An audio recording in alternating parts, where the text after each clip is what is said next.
Welcome into episode 452 of the Skate Podcast. I am Brian DeFelice, joined by Bridget Prue and Scott McLaughlin. Bridget and Scott, the Florida Panthers are back-to-back Stanley Cup champions. I know Bruins fans do not like the Florida Panthers, but you have to respect the Florida Panthers. Hats off to them for what they've accomplished over the last 2 years in particular, but what's been a 3-year run. I mean, going back to 3 straight Stanley Cup finals, the war of attrition alone is impressive enough, let alone all the strong teams they've beaten along the way. Yeah, just an incredibly well-built team. Structurally, they're great defensively. They forecheck the lights out. Like we see that over and over again. Every series, it's the number one problem that they cause opponents is they don't let them break out cleanly. They force turnovers, and then they have the offensive talent to finish. I mean, that first Sam Reinhart goal last night. It's like, yeah, the Oilers make mistakes, but then you have an incredible move around Ekholm by Reinhart, finish as he's falling down. Like it's just it really is. It's a complete team. They're deep down the middle of the ice. They have skilled wingers. They're physical. They're good defensively. Bobrovsky's good enough as a goalie. He doesn't have to be elite, but he is a good, solid top 10 goalie in the NHL. Yeah, they've got it all, and I guess question going forward is how much longer they can keep it together, keep as much of it together as possible. But yeah, I mean, what a team! Just consistently made the right moves to keep getting better, including one of the greatest what will go down as one of the greatest trade deadline moves in NHL history, adding Brad Marchand, who was awesome for them in this postseason. Yeah, I mean they had Seth Jones too. They brought him in. Like they had some guys that just fit well, that were the right moves. And Bruins fans remember, all the hatred that they started to build over the last few seasons with Florida knocking the Bruins out of the playoffs. But I don't know about you guys. I found it hard. They weren't a hateable team when you watch them like defer to the guys who didn't get a chance to hold the Stanley Cup before, and they let all the guys like Tomas Nosek gets to hold the cup before Brad Marchand does, or before Kachuk does, or before any of those guys do, because they said they want those guys to experience. Like there were certainly likable moments in watching them interact with each other, and watching, after the game, and also with all the every conversation going on about Brad Marchand, and just knowing where he started and knowing how the trade deadline went. And like, if you'd showed me that picture of him lifting the cup with a Panthers jersey on in October, like if I went back in time right now, I time traveled to my younger self, I'd be like, what the hell is this now? Like, what is this picture? This does not seem like real. This is an alternate reality. But I don't know. I feel like most fans in Boston are waking up this morning and feeling at least happy for Marchand and what he's able to do and get another cup for him and salvage. It was a bad season for the Bruins. It did not have to end up being a bad season for Brad Marchand. Right. And I know there's a lot of popularity right now in posting pictures of Brad Marchand winning the cup with the Panthers and Tom Brady winning the Super Bowl with the Buccaneers and Rafi Devers in San Francisco. I get all that. What I'll say to that is, you know what? It's professional sports. Player movement happens. It is what it is. It's obviously a little bit of salt in the wounds at times, but I just think that it's a business, and good for Marchand to get that moment. And when you look at the Florida Panthers, and you can date this back to 4 years ago when they won the President's Trophy. And this is before they traded for Matthew Tkachuk, but they won the President's Trophy. People forget that. They were upset in the first round. But that made them take a look at their roster and say, you know what? Despite being our leading scorer, we're going to trade Jonathan Huberdeau. And despite being our arguably top defenseman, we're going to move Mackenzie Weegar as well and bring in Matthew Tkachuk. And that changed the whole culture. And we were sitting here before the 2022-2023 playoff round one series against the Panthers, even before the Panthers locked in. Bridget and I were clamoring for, we don't want them to play the Panthers. We want them to play Pittsburgh, because the Panthers were battle tested that entire season. And you could see that their culture was changing, and they were not a team. They were not an 8 seed on paper. And lo and behold, the Penguins find a way to lose to the Blackhawks. I think that were I think tanking for Bedard at that point, maybe, but and they match up with the Panthers in round 1, and off they go. A 3-year run where obviously they licked their wounds in the first year against Vegas, but since then, just an incredible team. They don't beat themselves. That's what sticks out to me the most about that team. Is you watch the Oilers, you look at Skinner fumbling the puck, you look at Evan Bouchard. It's Thanksgiving every day in a Bouchard household with all of his turnovers, and I just think, I mean, Ekholm with the opportunity. Scott mentioned that Reinhart goes around him and makes a great move, and he did. But Ekholm had an opportunity to line Reinhart up. And imagine if that was Scott Stevens back in the day, right? He would have lined up Reinhart. It could have been a game momentum changing type body check. And Ekholm was just puck watching. And you're taught at a young age, take the puck or take the man, but you can't miss both. And Reinhart took full advantage. Talk about a player just completely rising to the occasion the last 2 years and in clinching games in the Stanley Cup Finals. And Reinhart goes from somebody who was on a struggling team in Buffalo, and then Bill Zito brings him to Florida, and Reinhart is just one of countless examples on that Florida roster of players that were not drafted by the Panthers, but they were either brought in as free agents or they were traded for, and in just the perfect way. And just good for the Panthers. They don't get this much success by accident. And I know people will sit there and say, "Oh, they're cheap, they're con artists. I don't like them, I don't respect them." Let me tell you something. You don't achieve the success that they've done by cheap shotting your way to the top. They're better than everybody in every category, and that may include being better at playing on the edge as well. Yeah, I mean, yeah, I mean that's part of it. Like, listen, they are cheap. Like, they're dirty. They'll cross the line. Sometimes it helps them. Sometimes it hurts them. It's part of what they do, though, and it's part of why they are like the perfect NHL villain right now that everyone's chasing. Because, yeah, you have to respect the team that they've built, the way that they play between the whistles, and how much success they've had, and then you can hate certain guys on that team, certain actions, certain hits after the whistle stuff. Sam Bennett's rapid punches, like, you can hate all that stuff, and it's sports are better when there's a villain for everyone else to try to take down, and the Florida Panthers are it right now. I would also add too, when we're talking about how they got here, like, also a crucial coaching change after that President's Trophy season, where they, along the same lines as the Huberdeau for Tkachuk trade, recognized that they were too loose, not structured. They scored a lot. They were offensively talented, but recognized that they needed to bring in someone who was going to instill more defensive structure and more of a 5-man team game. And Paul Maurice did that. And, he wasn't a slam dunk hire because he hadn't won it all before. And that was like the big knock against him for a long time.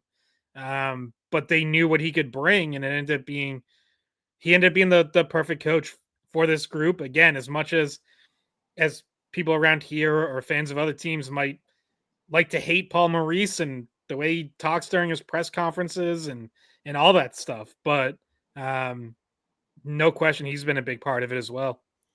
And, I had mentioned this last podcast that I don't normally have a gut feeling like I did for this one, that Edmonton just didn't have anything left. I don't know how you guys feel about, I mean, we talked about how good Florida is, but Scott, you thought Edmonton at least had a push in them, and then all of a sudden we're in the third period and it's 5-0. Of course, a few of those are empty netters, but it's 5-0, and you're like, well, where they didn't have really much to give at all. Yeah. Do we want to just go into opening shifts? Because this kind of leads right into mine. Sure. Yeah, so I'm an idiot because I bet against the Panthers. I did not pick them to repeat before the season. I did not pick them to repeat going into the playoffs. I picked the Lightning to win the Cup. I did pick the Panthers to win this series, but I thought the Oilers were going to take it to 7. I thought they were going to win Game 6. And before I forget these lessons, I'm just going to say, I'm going to make a pick now. The Panthers are going to three-peat next year. I'm Okay. putting it on record now because I know how my brain works. If I let myself go through the offseason, I'll talk myself into someone else going into opening night next year. And I'm just not going to do that. The Panthers, yeah, they're going to lose a key piece or two. They're still going to have a great team. Basically all of their core guys are in their primes. They're all late 20s. I think Seth Jones is 30. Bobrovsky's older, but it's a little different for a goalie. I'm not doing it. I'm not betting against this team. I know it's incredibly difficult to make deep runs like this 4 years in a row if they do it again next year, but I don't know. They have the depth. They find a way. I think they're going to become the first team to three-peat since the Islanders won 4 in a row in the early 80s. So that's my prediction. I'm putting it on record right now. Okay. Well, first of all, I'm going to save the clip where you say, guys, I'm an idiot. And second of all, do you think maybe it's a little bit early to make a prediction before free agency Nope. when we don't know what rosters look like? Nope. I'm not allowing myself to get tricked. Yeah, someone's going to have a Okay. good offseason. I'm going to trick myself into thinking they can knock off the Panthers, and I'm going to be wrong. You're going to see like someone make a big free agency signing and you're going to be like, never mind, it's not the Panthers. And you're going to be like, no, okay, I was wrong. Well, also we'll have to see. off-season winners doesn't always translate to in-season success, right? How many people jumped on board the Nashville Predators last summer? I think you. Not me. No. That's the other guy on this podcast. I don't recall that at all. I don't know how I'm catching strays here, but Stress. I'm just over here trying to be quiet. my goodness. Yeah, I remember last off season I felt that the biggest hindrance for the Panthers this year would have been the war of attrition. I just think when you've gone to 2 straight Stanley Cup finals, I didn't think that they would be. I didn't think they would make it to the Cup finals because they weren't the best team in the East. I just didn't know if they would be the healthiest. And going into what was going on with Kachuk too? Yeah, but I'm talking. He said he tore his adductor off the bone. Yeah, but I'm talking even before all that happened with him. Like I didn't know if they would maintain the health. And yeah, Kachuk's an example of it. I would have that same concern going into next year too, because now it's like, okay, just as good as they are, and they are the best team in the NHL by far, on the ice and on paper. And but now you've been to 3 straight finals, right? So that's a lot of hockey, plus 4 nations face off, plus the Olympics. It's just a lot of hockey for these top players, and I would just that's the one thing I can always point to that I would say, if the Panthers don't repeat or make it as far next year, it will be because of just not being able to stay healthy in key areas, not because they're not good enough to do so. So that's just remains to be seen. But aside from the war of attrition, I have no reason not to agree with Scott right there. And honestly, even with the war of attrition, I don't know. I mean, they've done it 3 times now, so why can't they do it a 4th? They know, they clearly they know how to, their style of play, their training staff, their doctors, their medical staff, like everybody. I mean, the way they train, the way they recover, their success isn't by accident. So I don't think staying healthy is by accident either. I mean, Matthew Tkachuk talked about how he didn't even think he was going to be playing in the playoffs up until the day of game 1, round 1.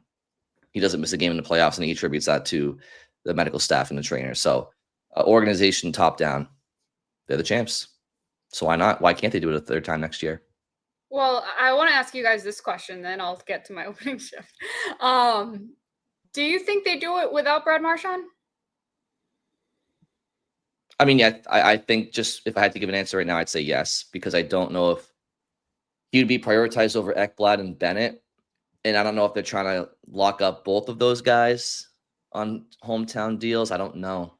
But like Scott said, I don't think they can have all 3 of them. Do you mean, do they do it next year without him, or would they have won this year? I mean this year, but the answer, I appreciate that answer too. Oh, sorry. I think they might not have. They might have lost to Toronto. Yeah. Without Marchand, he was their best player in that series, and it went 7 games. He had an overtime winner. Like, I would honestly lean towards no. It's tough because like the the Leafs may very well still find a way to screw that up, no matter what. But I mean that would be like the inflection point I'd look at as, is that a series they get through and win without him? Even this series, I mean, he gets the overtime winner in game 2. That, you know, if they lose that game, like I don't know. I would actually lean towards no. Yeah, I do too. Just because of the importance of some of his goals. Obviously, we talked about how he was a key contributor. He had 10 goals, 10 assists, 20 points in the playoffs for them. But some of those goals were really important goals, like in game 2 and overtime, because if they lose game 2, they're down in the series 2-0. They don't have a single win to their name yet in that series. And you know, you're looking at more of an uphill battle. Now, could they have continued and won that?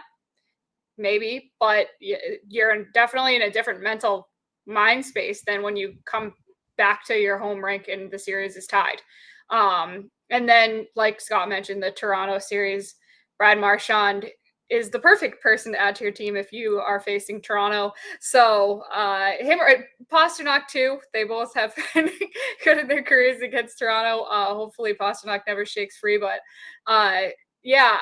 I mean, it's a thought that went through my head when Marchand was lifting the cup. Like, I wonder if they don't make that move if we're watching this right now. Like, completely could have changed the course of the entire playoffs, really. I mean, even game 5, Edmonton ties the series 2-2 after being down 3-0 in game 4, right? And they go back to Edmonton, and that's I said the same thing in the Bruins Blues finals that I'm going to say right now. I have no idea how you just no-show a game 5 at home. And honestly, if the Oilers won last night in 4-7, I feel like it would have been more of the same in Edmonton, because the Panthers have been there and they've done that. And I think the Oilers would have gotten, you know, they probably would have choked up a little bit. But game 5, it's not talked about enough, I don't think, in the hockey world, how pivotal game 5s are when it's a 2-2 series. Like, it's just it's pivotal. It's absolutely pivotal. And for the Oilers to no-show that game like they did, and Marchand was a big reason why. It's very easy to sit here and say they don't win the Stanley Cup if not for Brad Marchand. And you look back at that Leafs series. I saw something funny online last night that I forget who it was. Drew Livingstone, I think maybe his name is. I think he's a Toronto media member, but he said something like, "Oh, great! Now the Maple Leafs are gonna look at how they gave the Panthers the best fight, and they're gonna try to run it back again."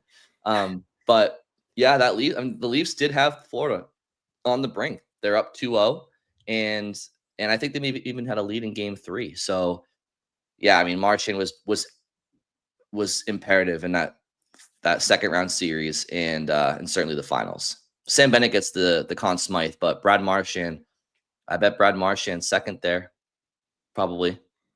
Yeah, Sam Reinhart might have rose above him with the 4 goals, but yeah, that's true. Yeah, I mean it's those 3. Yeah. Yeah, I mean they all were huge. And then Tkachuk at the end of the series, you could tell was feeling more healthy and started playing more like what we saw from him first half of the season before the Four Nations injury, which actually ties into my opening shift, which we really are doing this wrong today. We're 17 minutes 18 minutes in, and I'm like, my opening shift. Whatever. It's the off season now, okay? Like there's no structure, there's no rules. I'm just gonna I'm gonna take this down, but I'm still gonna do it. Okay.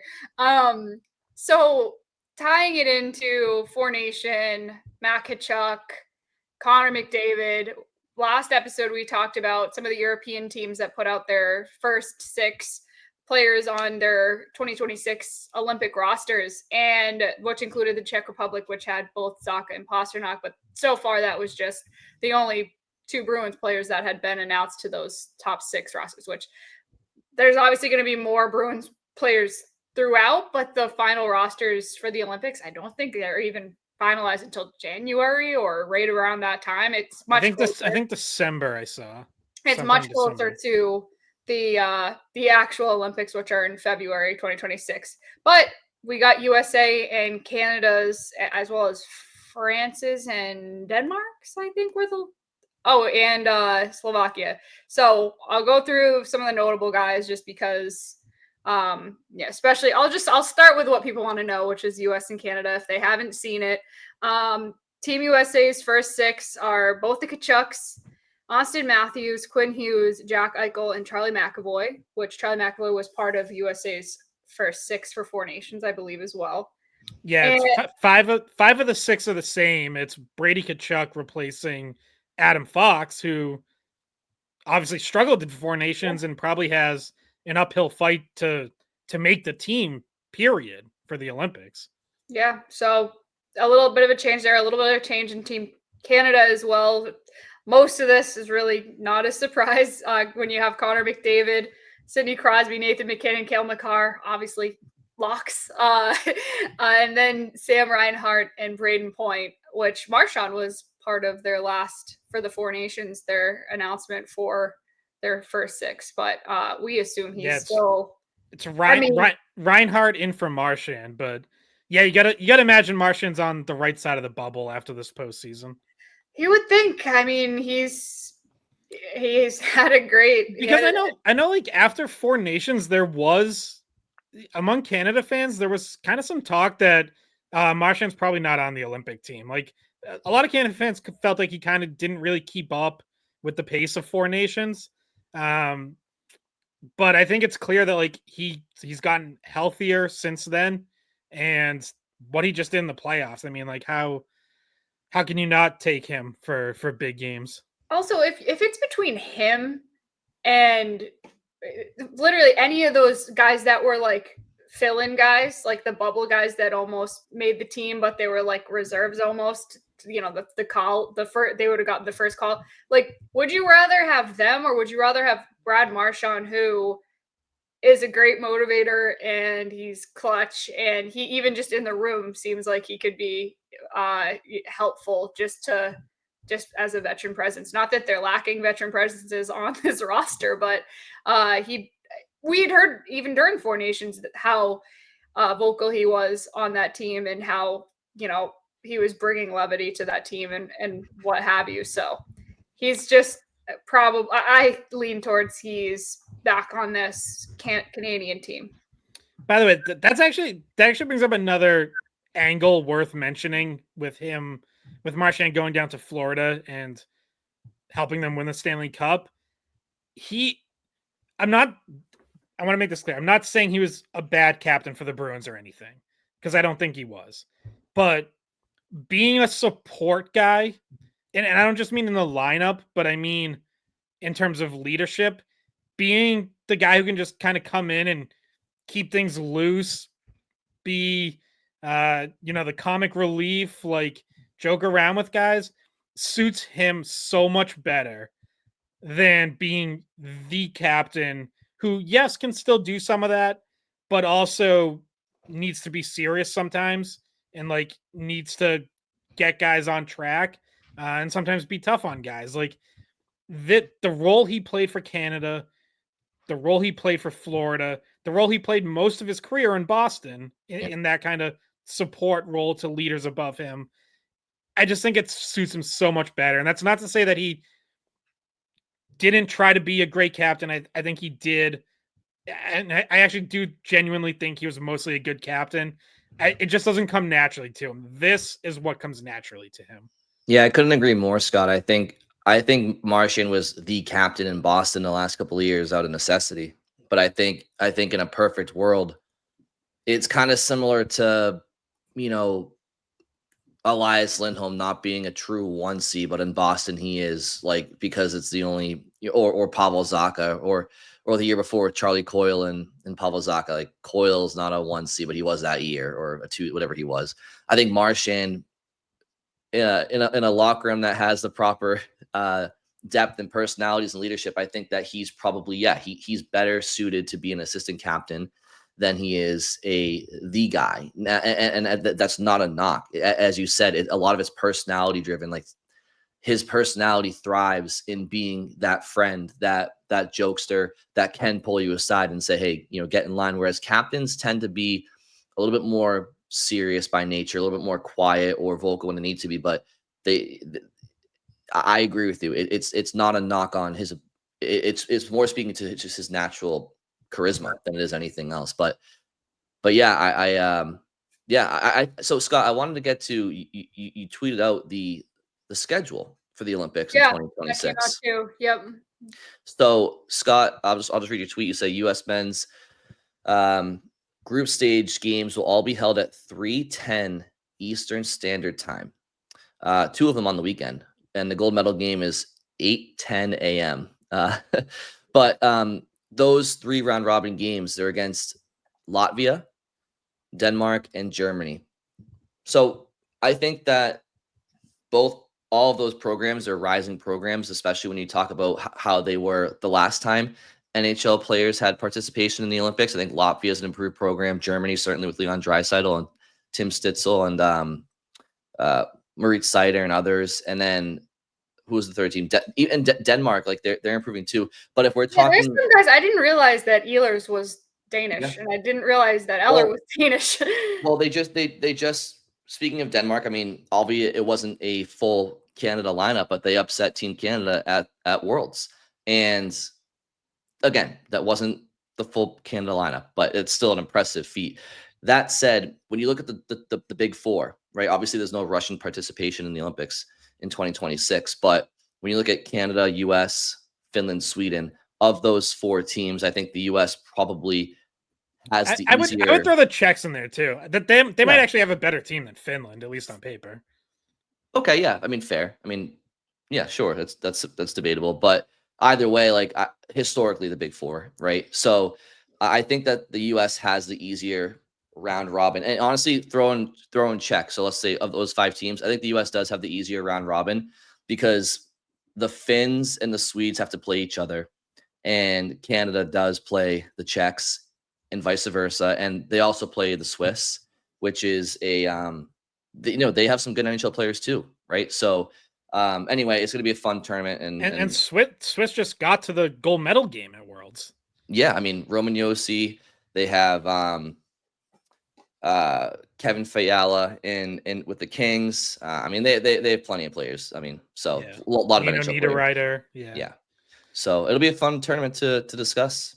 Yeah, and obviously, I mean, Gary Bettman had already confirmed this, I think, before the start of the Stanley Cup final, but now official, there will be no Russia at the Olympics. If they were there, that would have been, I guess if you want to expand it to a big 6, like then maybe you end up with 2 of those teams in each group. Maybe Russia would have been in the US group or something. So, instead, like you said, like you get some programs that are certainly on the rise, but ones that in the group stage, ultimately the US should handle, pretty straightforwardly.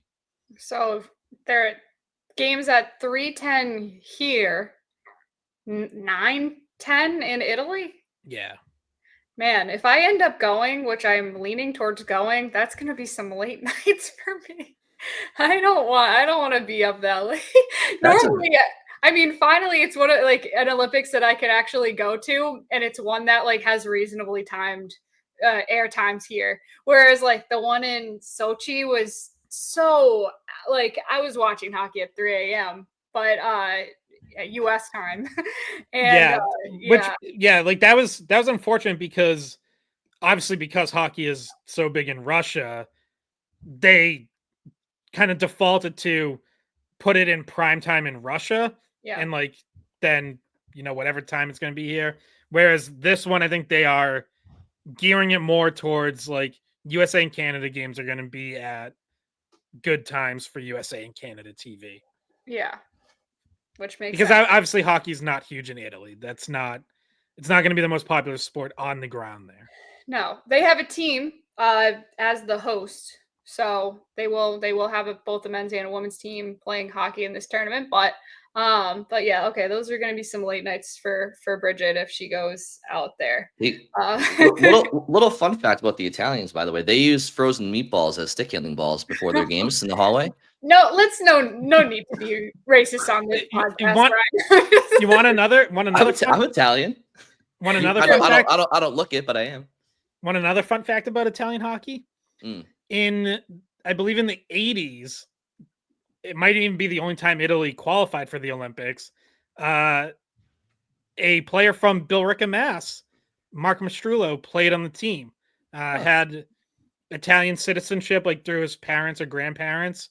Was not, all due respect to Mark Mastrullo, was not close to like ever being a U.S. Olympian, but was one of many North American players with Italian ancestry who played for the Italian team in the Olympics.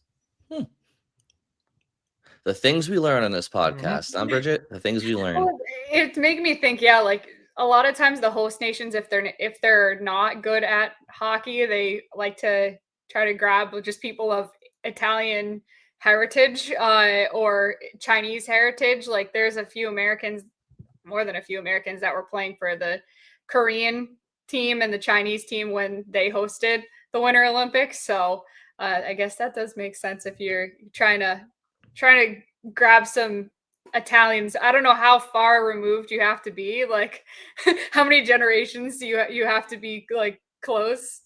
I don't know. Also, grandparents. Quick correction. It was Mike Mastrullo. That there were two of them, Mike and Mark. Mike Mastrullo played for the Italians. And what happened to Mark? He's still in town. Like he's coaching teams around town. Oh man. Bridget, what do you think? Half hour in, should we get some opening shift or no? Yeah, I think it's a good time. Yep.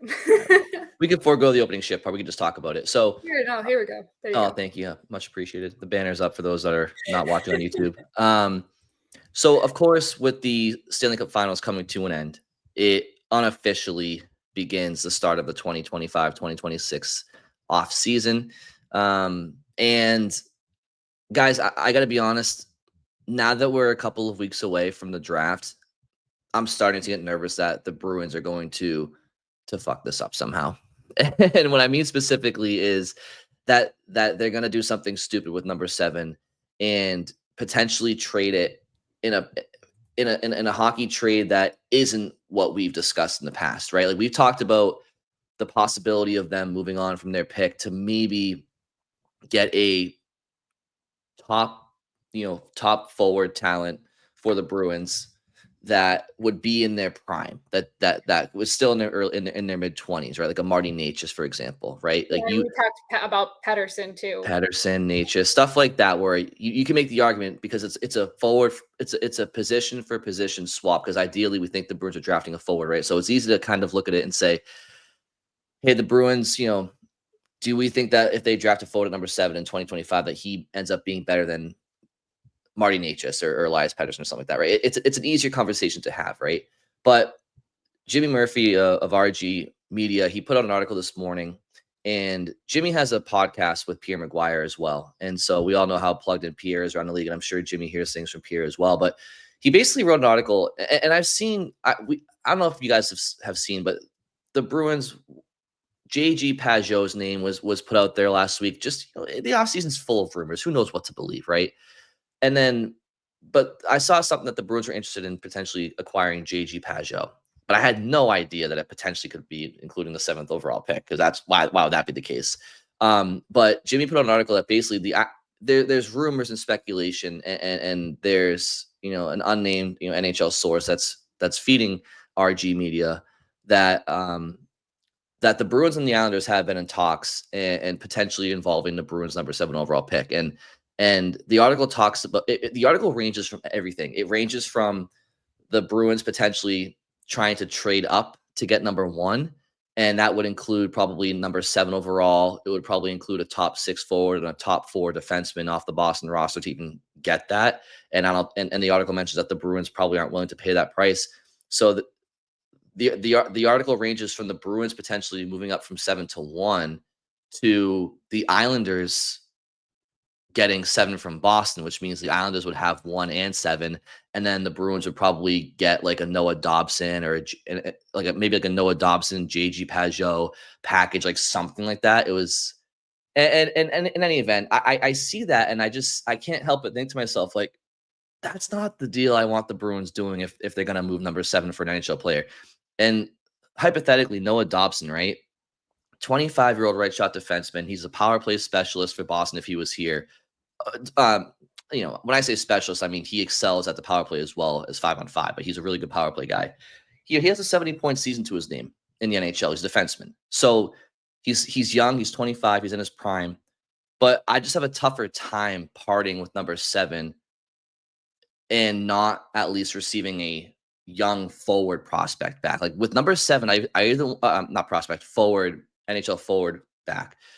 If I want number 7 to either end up in a future forward prospect for the Bruins that can be on the team in the next couple of years, or an NHL prime forward now. But once it starts to tinker with like a defenseman for 7, and then maybe like a third line grinder, my antennas just go up, and I'm just like, oh, I don't be the team to make the Islanders look like geniuses, right? The Islanders get to they end the season with the 13th overall odds, or no, 10th overall odds, and then they end up with number 1 overall, number 7 overall, and the Bruins are the team to help them with that.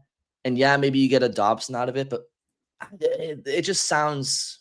I don't like the sounds of it, and I love Dobson as a player. But I see an article like this, and the fact that the Bruins are even having discussions with the Islanders of all teams, I'm like, I don't know, unless it's for number 1 overall, but I don't know about that. The Islanders would be laughing about that. Okay, here's Dobson. We're going to draft his replacement right away in Matt Schaefer. So, what do you guys think about just some of the reports you see out there, or not reports, but just rumor and innuendo? Yeah, I think off the top, it's important to note, like, this is truly kind of silly season where a lot of stuff gets thrown around. The more people you talk to, like, the more you're going to hear. Everyone's exploring everything. So, yeah, and this isn't even about Jimmy Murphy or anyone else. Like, just take everything with a grain of salt, or a whole spoonful of salt. Yeah, as it specifically relates to the Islanders, like, Wouldn't that mean or you this, put more weight into it? I'm sorry, I got caught up on the salt. huh? Wouldn't if you put a whole spoonful of salt, wouldn't that mean you actually would put more weight in the argument? And that's why it's a No, grain, because you shouldn't put any, like, it shouldn't affect you, but maybe a whole spoonful. I don't know. Sorry, just a thought. I don't. I'm not Now sure you, that's exactly what that now, phrase now you means, get but Scott's wheels turning and everything. Yeah. no, Sorry. I would think if you're taking it with more salt, that means you doubt it more. That's how I would interpret No, that. I think it means you'd be more noticeable. I don't know. What's your point, Scotty? I don't even remember now, honestly. Yeah, as But it pertains to the Islanders, It's taking it with a silly grain of salt. season. yeah, look, I don't understand the fascination with Pajot. First off, like, listen, I like the way he plays. Like, he's physical, he's good on faceoffs, good defensively, great penalty killer, all that. He's also like a 40-point guy. Like, he's a third line center. To me, Pajot is the kind of player and he's signed for 1 more year at $5 million. To me, like, that's the kind of player you add if you're a contender who needs a third line center. That's not where the Bruins are. So I don't know why they would even be interested in him. It doesn't make any sense to me. Unless the only way I would be interested in taking on Pajot is if he's like a salary dump included in a much bigger trade. And I don't know exactly what that trade looks like, if it involves 7. The other thing I don't really understand about this, just talking now specifically about Jimmy's report on RG Media, it sounds like the Islanders would be interested in 7 if James Hagens falls. Like, it sounds like that's the guy they would want to target there. Presumably, they are not taking Hagens first overall. Sounds like they're pretty well set on Matthew Schaefer. Everyone you read. Hagens might slip, right? Like, Schaefer goes 1, Misa goes 2. Chicago doesn't want Hagens because they want more size. Utah doesn't take him because they're looking for size. And like, now all of a sudden you're at 5, 6, 7, and you start to see how maybe Hagens is still on the board at 7. To which I would say the Bruins should just stick there and pick James Hagens. Like, what are we doing? Like, he has the potential to be not just the number 1 center, but potentially a star. Like, less than a year ago, everyone thought James Hagens had star potential. And then he only, quote unquote, only puts up a point per game at BC as an 18-year-old freshman. And like, now all of a sudden we're trading out of a chance to take him in order to add Noah Dobson. Like that doesn't make any sense to me. If James Higgins falls to 7, the Bruins should just run to the podium and pick James Higgins. Like what? Let's not overthink this. Let's not get silly. Yeah, I mean, this is what we were talking about a few podcasts ago. Like, could a trade come down to the like literally you're on the clock and you're like, okay, is there someone we love here, or are we going to trade this to someone who has a guy on their board that is really interesting to them, that's still available. So yeah, well, I think we could be looking at a conversation where the pick doesn't get traded until minutes before. I don't know, like till right before. And Brian, I know when we were talking before we started recording, you said you're afraid they're going to move it for a deal like that, specifically that doesn't include a top 6 forward in it. But you're also nervous of what they're going to do if they have the pick. So, when they You mean if they select the pick? Yes. Yeah, I'm honestly, guys, I'm less nervous about them selecting a good player at that. I think they're drafting high enough where again their decision should pretty much be made like whoever it should be best available at that point, right? But I think you bring up a good point though, Bridget. I think if they were to move number 7, unless they were trying to move up, in which case it would have to be done before they're at the podium or almost at the podium. But like it would be irresponsible for them to trade 7 overall to the Islanders for like Dobson and Pajot prior to the first or prior to the draft starting. It's just irresponsible. To your point, why not wait and see how the board falls? Exactly. Like it would only make sense to me if it was like if it was someone like Pettersson, who very obviously is going to be better than, like, it's not as big of a risk in that what you're getting, and he's very obviously worth that number 7. And if you put him head to head with whatever's available there, you're always going to say, okay, we'll take Pettersson. But if it's one of these other deals where you're not 100% sure if there is a guy that's going to be left that you actually prefer over Dobson or prefer over X player that a team's trying to make a deal with, then yeah, I think I don't know. You see it in football a lot. You see it in the NFL. I will say, like, I don't know that Pettersson is very obvious to trade 7 for. I would ultimately do it, but like that's a big contract, and like we went over, like there's a lot of questions about Elias Pettersson and the kind of player in person he is, and that's a huge contract. So like, I guess what I meant be question marks is that that you're not getting a guy at 7 that's eventually, more than likely, you're not getting a guy at 7 that's eventually going to have the same kind of production as Pettersson. But I mean, it's all speculative. But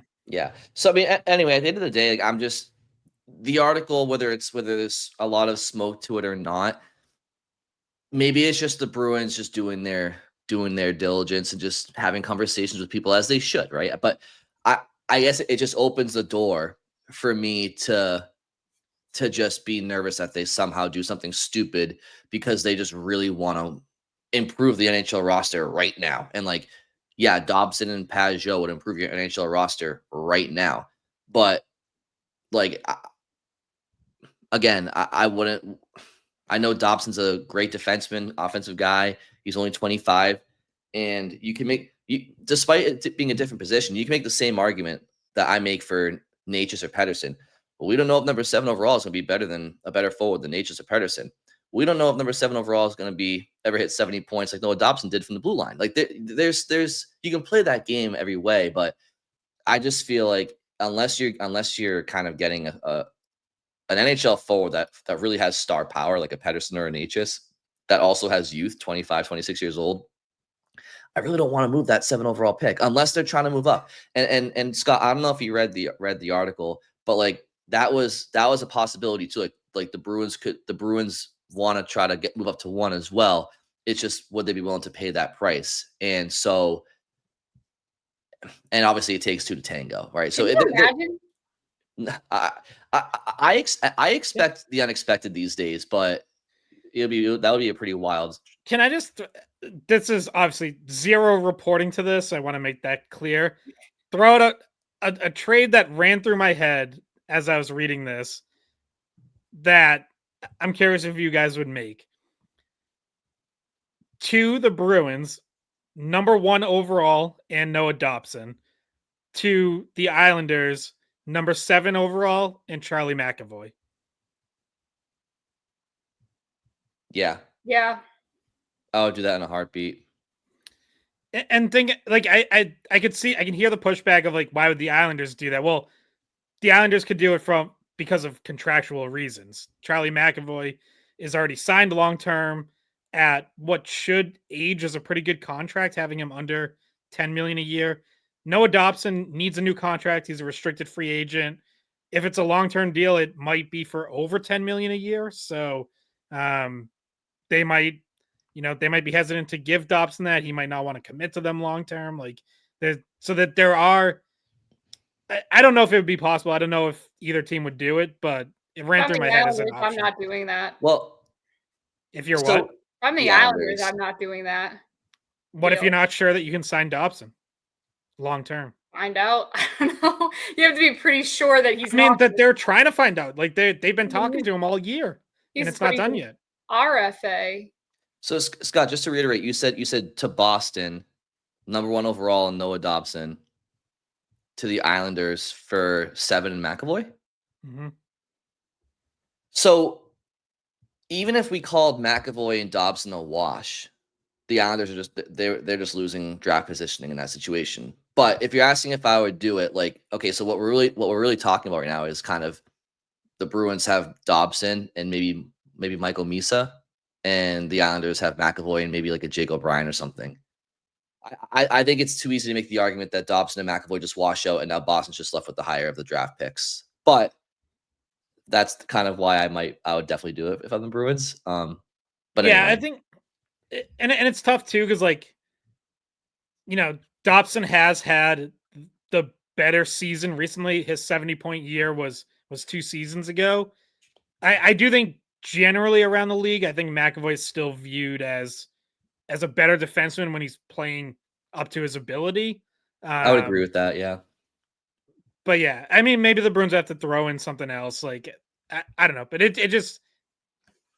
The idea that, the Bruins might be interested in one, and there have been rumors that like the Islanders might be listening to offers on that. So just something I thought of. They just might want an all... The New York Islanders might just want to collect a team of players that are truly from Long Island with Charlie McAvoy and James Higgins. They want to be the New York Islanders, but yeah, it's there was something else too, and maybe one of you guys have it more fresh in your mind, but I saw somebody asked me about it too. I was going to answer it later this week, but in written form. But there was I think the Athletic, was it Fluto?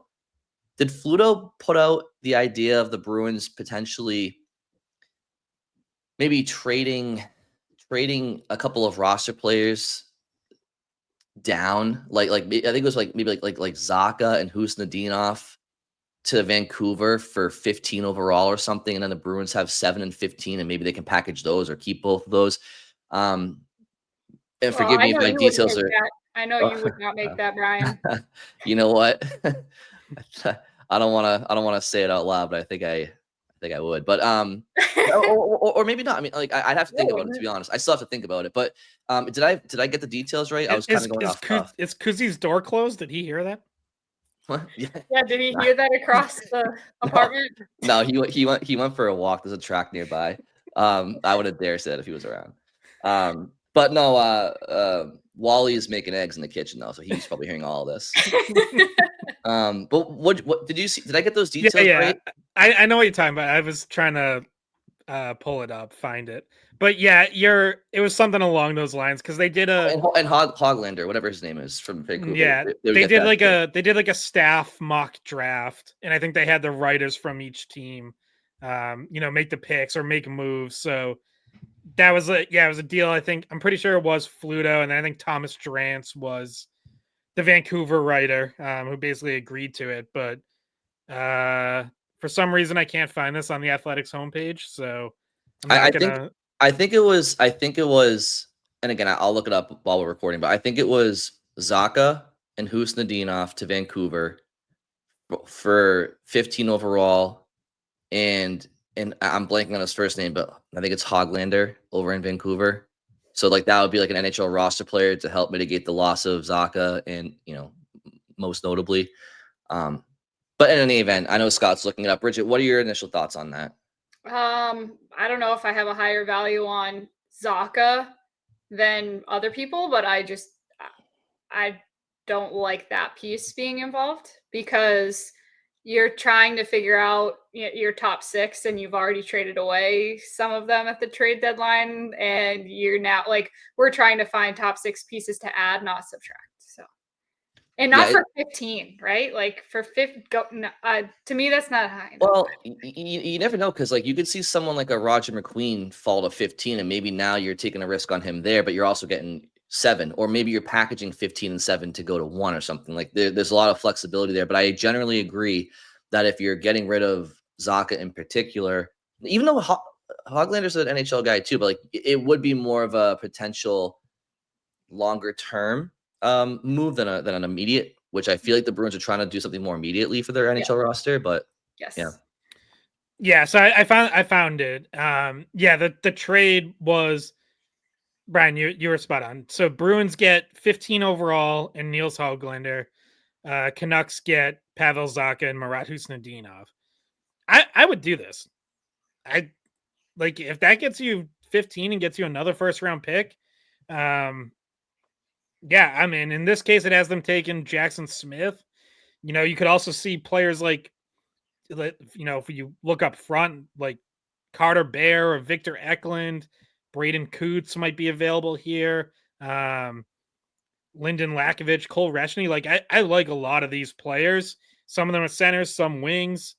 There's different sizes and styles of play. Like there's players I like that you could get there, including Jackson Smith, who, I feel like maybe at some point you're moving out Mason Lohrei if you draft him eventually when he develops, because Jackson Smith is kind of a little bit more of an offensive defenseman too. But I think I would do that. Like I like Pavel Zacha, but and I like his contract as well, but I don't need to hold on to Pavel Zacha if I can get a mid first round pick for him. Yeah, and obviously, like I said, I wouldn't expect Roger McQueen or Brady Martin to fall to 15, but one of them could fall to 15 as well. I wouldn't expect unlikely. that either. Yeah. But you never know, right? Like the crazy things happen in these drafts. I mean, like there could be a few teams that are high on, like on Radim Merka, Jackson Smith. Like they could go higher than maybe anticipate. You just never know. But Brian, part of me is coming back to what you were talking about a few episodes ago about how you can't just throw away the prime years of McAvoy and Pasternak, and you can't just this would be an extreme forward-looking move and not present looking. Well, it's not as crazy as a backwards move for the NHL roster right now as you would think. And also what if you're then turning around and spending that money to get maybe even an upgrade over Zacha in free agency? Right. Exactly. What if now you make a serious run at Nick Ehlers? Right. The offseason still continues, but even this trade in a vacuum, right? Don't get me wrong. Okay. I still got 3.5 years left on my term as president of Koozie Gang, but he's not a huge, I'm going to be careful saying this, but he's not, you can go without him. I mean, can we not focus on his height? Come on. That's so, you would do that part and without, oh God, I don't want to look at him. I don't want to look at him. Put it down, please. Come on. I can't, not right now. You would obviously, you would move on from him, right? But Zacha and Hoglander, yes, Zacha's the better NHL player at this point in his career. Hoglander is younger, does have a, 36-point season, 25. Like he's a drop off offensively, but he's somebody that plays a little bit of physicality, a little bit of edge. He would go into your lineup and he'd be a different player than Zacha. Like you wouldn't just be giving up roster players for picks. Like you would get an NHLer back. And to Scott's point, the offseason wouldn't be concluded right then and there. So the biggest thing for me is speaking of Pastrnak, Bridget, is Zacha's obviously probably his best friend on the team, if not one of them, and fellow countryman. So you got to be careful to not rock the boat too much with your best players. But at the end of the day, sports is a business, and you can't just manage your team based off of players losing friends, because that's not going to get anybody anywhere. And Zacha, though, Zacha does center Pastrnak sometimes, but at the end of the season and big chunks of the season, I guess they both did, but Elias Lindholm was his center to end the season with Geeky. But obviously the connection with Pasta and Zacha is they're friends, and that's an option for you to put them together again if for some reason Lindholm isn't working, gets hurt, or what have you. So there's some flexibility when you have him, because he can play wing and center, and he can work with Pastrnak. They already know that. So this is the off season already in a nutshell. We're talking about the Bruins possibly trading 7 for 1. We're talking about them trading 7 for Dobson and Pajot, which I don't think any of us are really in love with that one. Or we're talking about them trading Zacha and Husendinov for 15 and Höglander. Like or they just draft 7. Like so. The good news, and I'm sorry if we're driving everybody crazy with all the speculation, but we have to talk about it because it's not really speculation. It's more just like it's all options. Exercise.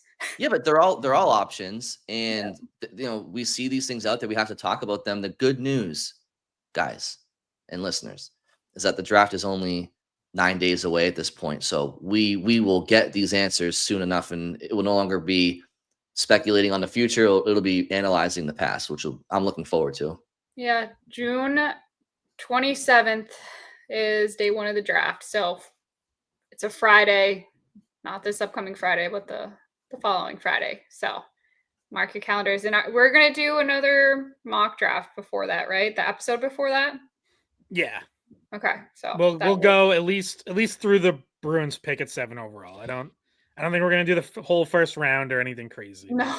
I was actually doing through 9, so maybe we could do that again. Well, we'll talk about it offline, but I was going to float out the idea of maybe doing a mock draft all 7 rounds, but we'll talk about that afterwards. I saw Corey Pronman of The Athletic did that. I think he did every single pick, which is just an absolutely wild exercise. Well, tell me that you have a lot of time on your hands without telling me that you have a lot of time on your hands. I mean, it's also literally what he does for a living is all. I guess so, but still, I feel like nobody asked for that, but sure. I clicked on it. I read it. I skimmed through all the Bruins picks. By the way, he had the Bruins taking Philip Ekberg in the 4th round, who, if anyone watched the U18 championships, whatever that was, a month and a half ago, Philip Ekberg lit up that tournament for Sweden, was the highest scorer in the tournament. He's not going to go high because he's small. He's 5'9", I think, but he certainly garnered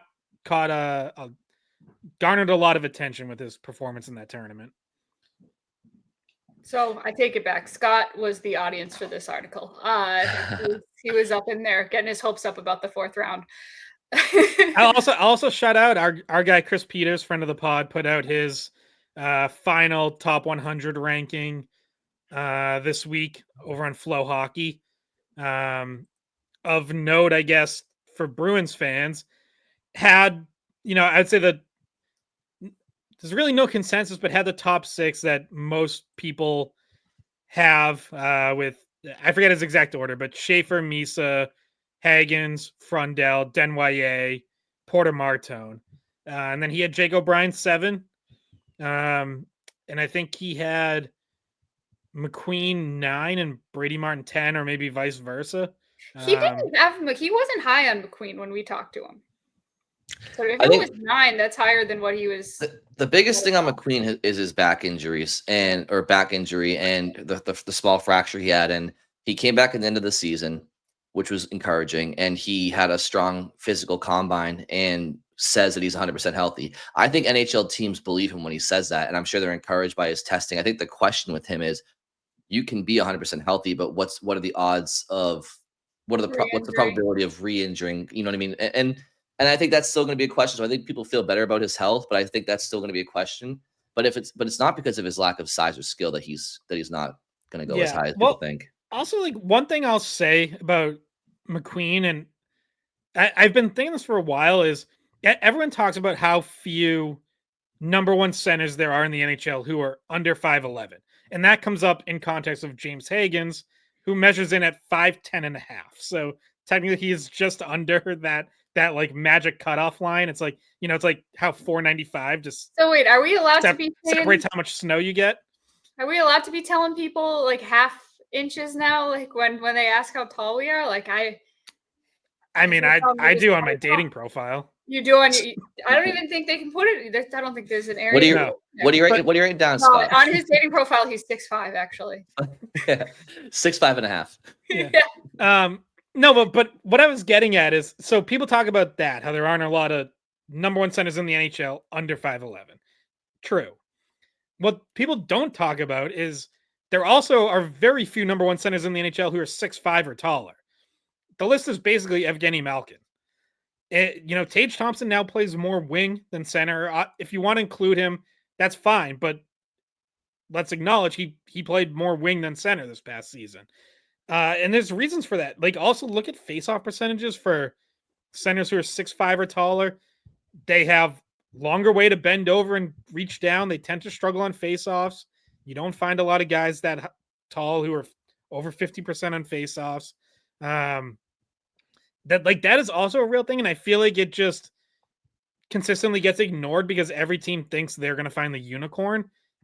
Bruins drafted Dean Letourneau last year. I was going to say, you mean Dean Letourneau? Yeah, and it's like the reality is most centers that size are either not going to be that good, they're not going to reach what everyone thinks their ceiling is, or they're going to end up on the wing instead. Barkov is 6'3", by the way, so he's right in that sweet spot of right in between.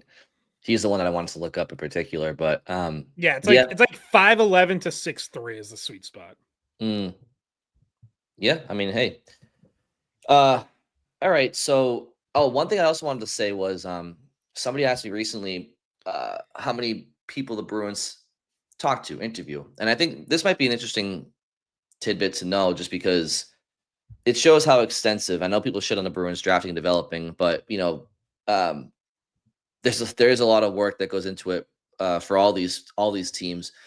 At the combine, the Bruins interviewed 74 of 90 prospects who were in Buffalo. Now, those interviews probably vary from a quick "Hey, how you doing?" to what do you want for an appetizer? But still, that's an extensive process. And of course, the only person that we know of, I believe, that was confirmed that they took out to dinner was Brady Martin. But draft week is also an opportunity for teams to do that as well. Yeah, and I thought it was funny when Ryan Nadeau was talking, or Brian, how do you say it? Nadeau? Yes, Ryan Nadeau. Yes, the proper French pronunciation. Someone asked him, like, just to clarify, like, how long do you get with each prospect? And he was like, I think I should probably know that. Yeah, it's probably glorified speed dating. Yeah. Yeah, you got 2 minutes, and then you got to move on and decide whether or not they're the one for you. No, I think the official team interviews were 15 minutes allotted, but like, I'm sure there's flexibility. Like, you're not getting reported if you talk to a guy for 18 minutes. Yeah. So that's just a little peek into just the process that takes place during Combine Week. It's not just obviously the physical testing. So, all right. Any final thoughts before we sign out? Speaking of interviews, did you guys see the story that the Red Sox had someone interview with AI, like with an AI bot who was looking for a job? ChatGPT is taking over. Red Sox had Interviewing for what? So this was June Lee of Yahoo Sports and BU alum had a big story kind of going into like organizational dysfunction with the Red Sox, all in the wake of the Rafael Devers trade. But this wasn't even in the original story, but something he heard afterwards, I guess. It was from someone who interviewed for a job in the Red Sox front office somewhere. I don't know what the exact level was, but told June that their multiple interviews, not just one, was with like an AI program that recorded his responses, and those then got relayed to like Craig Breslow and company. That is ridiculous. That's insane. Not helping the Red Sox cause. Not helping at all. Not helping the Red Sox cause of people calling them the front office robots. Yeah. How they can't talk to people. Oh my God, that's ridiculous. If that's true, oh my God. Do you know how mad? I'm sure it made people. I know I'd be mad. Like, oh, you don't even have the time of day. Like, what the fuck are you so busy with? I think like if I had to do one, I'd be like, okay, whatever. Like I'd go through with it. If I got a second interview and then it was also with AI, I'd be like, forget it. Like, no, like, I'll go look somewhere else. If I had to do one, I guess I would do it, but the whole time I'd be thinking like, what the? I would definitely go talk shit about it for sure. I would definitely get out of there and go, did you see this shit? Like, this is terrible. Thanks for your time. We'll let you know. You are not 6'5.5", Scott. Yeah, we actually we checked your medical records, which is illegal, but and you know. All right. Well, you know what? We could take this chance also to plug some mailbag, right? If people have questions throughout the off season, send them our way, because we do have the draft coming up, of course, in free agency. There's going to be a lot to talk about, but along the way, feel free to submit your questions. Tweet at us on Twitter individually at the Skatepod. Email us at skatepod@weei.com. Comment on YouTube. Always welcome you to send physical mail to Scott. Yes, of course. Yeah. At his address that I'll put in the comments. Yeah. But yeah, we can take a page from Rich Keefe. Have you guys been following this? No. So here's another Red Sox. Started as a Red Sox story, but some hosts on WEI got the Red Sox City Connect jerseys like as a freebie when they came out, the new green ones, which I love, by the way. Me too. But Keefe didn't get one, and so he kind of had a running bit going on his show where he would like go down to the mailroom at the EI studios every day, check if it had come. They'd have fun with it. Eventually, when they were doing a show at Fenway, they actually brought one down from him. But Keefe was like, all along, he's like, yeah, if anyone else wants to send me anything, like, here's my address. So people just started like mailing him random stuff to the station. And the Phillies actually sent him their City Connect jersey. Oh, really? Yeah. That's funny. Yeah, I definitely want to put my address out there, but I assume he put the No, company's address. Yeah, I was going to say, not your home address, but work address. That's fine. Yeah, of course. I've gotten mail there before. I do every now and then. I get some. 80, weirdest... if anyone wants to send me anything, 83 Leo M. Birmingham Parkway, Brighton, Mass. Just put, for Scott McLaughlin or whatever. Or for Bridget. And don't make it creepy. Poor Scott's been looking for his Hogwarts acceptance letter for years now. Still haven't arrived. Yeah, maybe Dumbledore will know how to get in touch with him now, but no. By the way, guys, huge late breaking off-season news. Oh. We are really into full gear already. Day one after the Cup final. The New York Rangers signed Matt Rempe to a two-year extension. That's huge. Wow, that's gonna shape the whole off season, I think. So now that he's off the board, that changes everything. That really does. There's 31 other teams right now saying, gosh darn." I was gonna say, you know what the weirdest thing that I saw sent to our mailroom was? This was a few years ago, back when Ben Charleston was our Red Sox producer. Someone, I'm guessing, brought to the office or mailed to the office a big cardboard box full of homemade wine. And I'm like, and Ben's like pulling it out of the box, and I was like, do you know who this is from? And he's like, he's like, yeah, it's this listener. And I'm like, but do you really know them? And he's just like, no. And they look so sketchy. And he's pulling them out. I'm like, Ben, you cannot drink that. Like, do not drink that. I would drink it. I mean, try to find out. He tried it. He tried it, and I was like, all right, how was it? Like, you're still here. And he's like, it wasn't that good. And I was like, all right, well, either way, sending homemade wine to the office was love a good Ben Charleston shout out. What a stand-up dude. Hope he's doing. I haven't seen Ben in a while. I know he left the station. He doesn't work in sports anymore. I know. He's smart. Smart. He was always a smart one. He like went and got his degree to be like a history teacher, and then somehow ended up working with us on the Red Sox broadcast. And like legitimately, I've never seen someone less enthused to do something in my life. Well, he was always so chill, like chill / like really just annoyed to be there. Oh, I was producing Red Sox games during COVID, and then there was no fans in the stands, and I would just sit at the station watching playoff hockey. Ironically, on the screens there, it was tough to be captivated back then. Yeah, people who don't know, like me and Brian used to be Red Sox producers with Ben. Ben trained us, and that's like kind of where we started there. So we migrated our way, and we used to talk about it. We were like, we really should be doing hockey stuff. And then Brian was the one who went to Ken and said, hey, can we take over the skate pod? Because it went dormant when Matt Cowman left and when Ken got promoted. So this was probably an idea hatched during a rain delay at some point. Honestly, it probably was. It probably was. I mean, yeah, I saw that the last episode was like uploaded a year prior, and I don't know. I just texted Ken, and then at the time, I didn't even know Scott in person yet. I was only emailing. No, we hadn't met Scott. Articles. You hadn't met him either? No. Yeah, good times. No, we had to feel him out. We're like, I don't know about this guy. So yeah.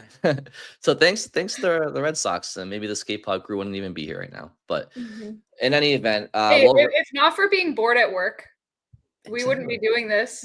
I wouldn't have a dog. I got really bored one time at work, and I bought a puppy. So that's why I have Melvin. Yeah, and Scott wouldn't have that cutout from the guy from Baywatch either, probably. That absolutely came out of being bored at work. I think that's gone. I asked my parents about that. I think they threw it out a long time ago. Oh, so shucks. Unfortunately, I cannot go get it and put in my background. Up and there's Bridget's alarm. Every episode. And on that note, we will sign out. That's time to go. So thank you all very much for listening, and we'll talk to you later in the week. Hey guys, thanks for watching the Skate Podcast. If you want to see more of our videos, visit our playlist. Not in front of a screen? You can listen to us on Spotify, Apple Podcasts, or wherever you get your podcasts. Don't forget to follow us on social media. And if you enjoyed this video, please don't forget to give us a thumbs up, subscribe to our channel, and leave a comment.